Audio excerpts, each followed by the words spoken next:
Cette semaine, notre pilote travaille la parachutale au frein, une technique nécessaire pour l'apprentissage de l'hélicoptère. Le pilote se ralentit fortement, puis il provoque un bref décrochage et il remonte immédiatement les mains bras haut. À cet instant, la voile est décrochée, elle est techniquement en parachutale. Une parachutale est une phase très instable, chaque demi-aile aurait envie de revoler en marche avant ou de partir en marche arrière. L'exercice consiste à tenter de garder la voile au-dessus de la tête dans cet état de parachutale. Si le pilote reste bras haut, la voile va vouloir revoler en marquant une petite abattée. Il faut donc freiner pour empêcher la voile de revoler en marche avant.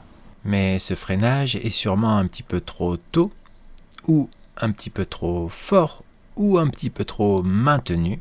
Résultat, lorsque le pilote remonte ses mains, la voile bascule en arrière.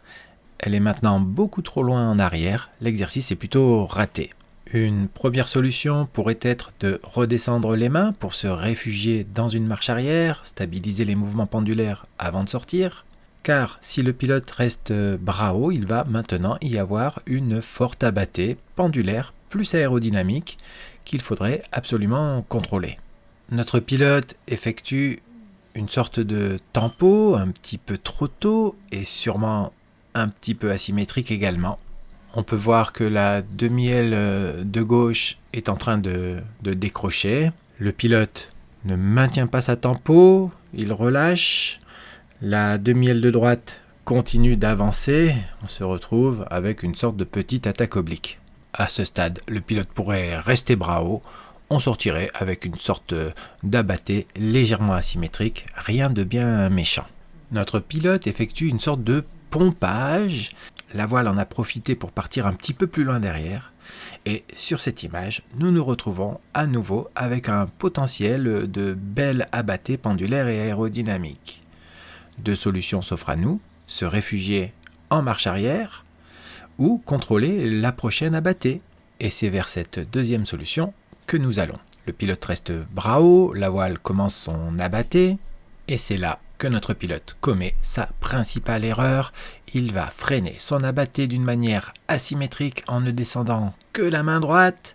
Résultat, il ralentit la demi-aile de droite alors que la demi-aile de gauche continue son abattée. L'abattée se transforme en attaque oblique. Les filets d'air viennent taper la voile sur le côté.